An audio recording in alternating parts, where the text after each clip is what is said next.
Noelle kissed my cheek, like she hadn't just spent the last 20 minutes photographing every room in my house. I stood in the hallway of the home I'd lived in for 31 years and watched my daughter-in-law slide her phone back into her pocket. She smiled at me the way you smile at someone who doesn't quite understand what's happening. Warm, patient, just slightly too careful. "We just want to make sure you're comfortable, Iris," she said. "My name is Iris Beaumont. I am 67 years old. I spent 22 years teaching high school English in Oakville, Ontario, raised 2 children mostly on my own after my husband Raymond passed, and I have never once in my life needed anyone to decide what comfortable means for me." But I smiled back, because that is what I have always done. My son, my older child, was standing near the kitchen doorway. His name is Colin. He had his father's jaw and, I used to believe, his father's quiet steadiness. He was looking at the crown molding along the ceiling the way people look at things when they don't want to look at you. My daughter, Faye, sat at the kitchen table. She had driven up from Hamilton that morning. She was wearing the expression she'd been wearing for the better part of 6 months, something between concern and a decision already made. "Mom," Faye said, "why don't you sit down?" I sat down. I folded my hands on the table. Outside the window, the backyard maple was starting to turn. I had planted that tree the spring Raymond was diagnosed. It was now taller than the house. "We've been talking," Colin said finally. He pulled out a chair and sat across from me. Noelle remained standing near the counter, arms crossed loosely, like a moderator. "About the house. About your situation." "My situation," I said. "You're alone here, Mom," Faye said. "This place is almost 3,000 square feet. The driveway alone, last winter you slipped. You told me you slipped." I caught myself on the railing. "You could have broken your hip." I looked at my daughter. I had stayed up 4 nights in a row when she had pneumonia at age 9. I had driven her to every university interview, sat in parking lots, reading paperback novels while she found her footing. I thought about saying that. I didn't. "What exactly are you proposing?" I asked. Colin and Faye exchanged a glance. Noelle studied the floor tiles. "There's a place," Colin said, "in Burlington. It's very highly rated. Private rooms, organized activities, meals provided. It's called Hearthstone Gardens." The name sat in the air between us like something that had been rehearsed. "A retirement residence," I said. "A community," Faye said quickly. "People your age, people who—" "I know what a retirement residence is, Faye's." Nobody spoke for a moment. The refrigerator hummed. Somewhere outside, a neighbor's dog barked twice and went quiet. "And the house?" I asked. Another glance, this one faster, tighter. "The market is strong right now," Noelle said. It was the first time she'd spoken since sitting down. Her voice was measured, careful, the voice she used in her work as a mortgage broker. "Detached homes in this neighborhood are selling well above asking. If you list in the next few weeks, before the fall slowdown." "I see, Mom. The proceeds would be substantial. More than enough to cover Hearthstone for years, and still leave." "I understand the math, Colin." I stood up. I walked to the window and looked at the maple. A few leaves had come loose and were settling on the lawn I had mowed myself 3 weeks ago. I had a solicitor. His name was Theodore Marsh. I had retained Theodore 12 years ago when Raymond died, and I had kept him through every revision of my will, every update to my power of attorney, every decision that mattered. He was 71 years old, semi-retired, and he had a memory like a steel trap, and the patience of someone who had seen everything at least twice. I had called Theodore 4 days before this conversation. He had told me, very calmly, not to sign anything. "I'd like some time to think about it," I said. Faye exhaled in a way that was almost relief. Colin nodded. Noelle was already making a note on her phone. The visit to Hearthstone Gardens happened the following Saturday. I want to be honest. It was not a terrible place. The lobby had good light. The staff were kind. There was a woman in the sunroom working on a jigsaw puzzle of the Cabot Trail, and she looked up and waved at me with genuine friendliness. The menu in the dining hall was more thoughtful than I'd expected, but I noticed the way Colin held my elbow as we walked, as if I might veer off course. I noticed the way Noelle asked the administrator questions about transition timelines and asset liquidation support services, as if she had prepared a list. I noticed that Faye, who had initially seemed the more reluctant of the two, had become by the end of the tour the most enthusiastic. "Your own bathroom, Mom. And look, there's a garden." "I have a garden," I said. A small silence. "Your garden is a lot of work," Faye said. On the drive home, I sat in the back seat of Colin's Audi and watched Oakville pass outside the window and thought about the conversation I'd had with Theodore. He had asked me to come into his office on Friday. I had gone, and I had sat across from him at his desk that was always covered in manila folders and yellow legal pads, and I had told him everything. He had listened without interrupting. That is one of Theodore's great gifts. He listens until you are finished, and then he speaks. "Iris," he said when I was done. "A few questions. Have you signed anything? Any document they've placed in front of you?" "No." "Good. Keep it that way until I've had a chance to review whatever they bring you. Has there been any discussion of power of attorney? Of adding names to your accounts?" Noel mentioned, in passing, that it might be simpler to have joint access to my checking account. For emergencies. Theodore wrote something on his legal pad. "Has Colin or Faye approached you about being executor of your estate recently?" Colin mentioned wanting to understand my wishes better around Christmas last year. More writing. "All right," Theodore said. He set his pen down. "I want you to understand that what I'm about to tell you is said with complete respect for your autonomy and your right to make any decision you choose. But I want you to have all the information before you make it." He looked at me over his glasses. "What your children are proposing is not unusual, and in many cases, it comes from genuine love. But the pattern you're describing, the house photographs, the financial questions, the retirement residence tour, the suggestions about joint accounts, that pattern has a name in elder law. We call it a gradual displacement strategy. The goal, whether conscious or not, is to move the primary asset holder out of the position of control. The house is almost always the first domino. I had known this, I think, somewhere underneath the dinners and the careful smiles and the worry I had let myself believe was real. I had known, but hearing Theodore say it out loud was different from knowing it quietly by yourself. I drove home. I sat in my kitchen for a long time. I looked at Raymond's photograph on the shelf, the one from our trip to Tofino, him squinting into the Pacific sun, looking more alive than anyone I have ever known. I thought about what he would have said. He would have said, "You already know what to do, Iris. You've always known." The documents arrived on a Tuesday. Noelle brought them personally, which surprised me. She came alone, without Colin. She sat at my kitchen table and set a folder in front of me, with the measured efficiency of someone delivering a closing package. Inside were several pages, a consent to list the property, a direction to the listings agent, and something called a family financial coordination agreement. A document I had never heard of, written in language that was almost but not quite the language of a legal instrument. "It's just to make sure everyone is working together," Noelle said. "The real estate lawyer will handle everything.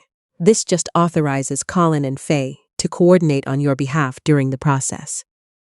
"To coordinate," I said, "so you don't have to be involved in every little detail. It's meant to reduce stress." I looked at the family financial coordination agreement. Clause 4. If you read it carefully, granted Colin and Faye the authority to receive and direct the proceeds of the property sale into an account of their choosing, pending final distribution. It was not a power of attorney. It was not a will amendment. It was something that had been designed to look like neither while functioning like both. I had sent Theodore a photograph of this document the night before, when Noelle had texted me to say she'd be stopping by. He had called me back within the hour. "Don't sign it," he said, "and don't tell them you've spoken to me." I had nodded into the phone as if he could see me. Now I sat across from my daughter-in-law and I looked at her, and I thought about the first time Colin had brought her home for dinner, almost 14 years ago. How I had made roast chicken, how she had complimented my bookshelves and asked me about the authors I loved. How I had thought with real warmth that my son had chosen well. "I'd like to have my solicitor review this before I sign anything," I said. Something shifted in Noelle's face, just briefly. A tightening around the eyes. "Of course," she said. "Absolutely, there's no rush." She left 20 minutes later. She forgot to take the folder. Theodore filed a formal notice with the Law Society the following week. Not because anything illegal had yet occurred. The document was aggressive and ethically questionable, but it existed in a gray space that required careful navigation. What Theodore did was begin to build a record. He documented the chronology of events. He requested, through proper channels, confirmation of any instruments that might have been filed against my property without my knowledge. He also quietly retained a colleague who specialized in elder financial protection. Her name was Dr. Vivian Okafor. Not a lawyer but a certified financial abuse consultant who worked with the Ontario Network for the Prevention of Elder Abuse. She called me on a Thursday evening and we spoke for nearly an hour. She had the voice of someone who had heard many versions of this story and had not yet stopped being angry on behalf of the people who told it. "Mrs. Beaumont," she said, "you haven't done anything wrong. I want you to hear that first." "I know," I said, "but I also want you to understand that what you've described is not uncommon. And the fact that it's happening within a family, that the people involved love you or believe they do, doesn't change what it is." "What is it?" I asked. Not because I didn't know, but because I needed to hear it said clearly, by someone whose job it was to say it. "It's financial exploitation of an older adult," she said, dressed up in the language of care. I wrote that down on the notepad by my telephone. Dressed up in the language of care. I underlined it. The call came on a Wednesday afternoon in October. Colin's voice was tight. I could hear traffic in the background, which meant he was in his car, which meant he'd needed to move before he could make this call. "Mom, the listing agent says she hasn't heard from you. We had scheduled a walkthrough for last Friday." "I canceled it," I said. "You? Why?" "Because I haven't decided to sell the house, Colin." A long pause. "Mom, we talked about this." "We did, and I listened. And I'm still thinking, Hearthstone has a waiting list. If we don't..." "Colin." I set down the cup of tea I had been holding. "I want to ask you something. And I want you to answer me honestly." He didn't say anything, which was its own kind of answer. "The Family Financial Coordination Agreement that Noelle brought me. Clause 4. Did you read Clause 4? Silence. Did you understand what it meant? That the proceeds from this house would go into an account you and Faye controlled. Not me." "Mom, it was just to simplify. It was not to simplify anything." My voice was steady. I was surprised by how steady it was. "I want you to understand that I am not confused. I am not overwhelmed by the house or the driveway or the size of the yard. I am your mother, and I am telling you that I know exactly what has been happening and I need it to stop." The traffic sounds continued. Colin didn't speak. "I'm not angry," I said. And that was true, more or less. I was something more complicated than angry. I was grieving. I was disappointed in the slow, dull way you're disappointed when something you'd hoped wasn't true turns out to be true anyway. "But I am done pretending I don't understand what's being done," Colin said. "Noelle thought." "I know what Noelle thought," I said. "And I know that you let her think it for long enough that it started to feel like your own idea. I know how that works." Another silence, longer this time. "Mom, I'm sorry," he said finally. His voice had changed. The tightness was gone. What was underneath it was something younger, something I recognized from when he was a boy who'd done something he knew was wrong and couldn't look at me straight. I didn't. It got out of hand. She had all these plans and I didn't push back the way I should have. "I know," I said. "Are you going to? Is there a lawyer involved?" "Yes," I said. "There is. His name is Theodore Marsh. If Noelle has any further questions about my property or my finances, she can contact him directly." Theodore sent a formal letter to both Colin and Faye in November. It outlined, in the careful language of a man who had practiced law for over 4 decades, the full scope of my estate planning. It noted that any alteration to my property, accounts, or estate documents without my express written consent would constitute a violation of my legal rights. It also noted, gently but unmistakably, that he was aware of the Family Financial Coordination Agreement, and that it had been reviewed and was being retained as documentation. It was not a threatening letter. It was a letter that made clear, without any ambiguity, that the situation was understood. Noelle stopped coming to family dinners for a while. Colin came once, alone, about 3 weeks after that phone call. He sat at my kitchen table, the same table where all of this had unfolded, and he drank the coffee I made him, and he looked at his hands a lot. "I love you, Mom," he said. "I know you do," I said. "I've never doubted that. I think I convinced myself it was the right thing, that you needed, that we were helping. You were listening to someone who had her own reasons," I said. "And you were afraid of watching me get older. I understand that. I'm afraid of it too." He looked up. "But fear doesn't give us the right to take things from each other," I said. "And that goes for you as much as it goes for me." He nodded. He cried a little, which he would probably deny if you asked him.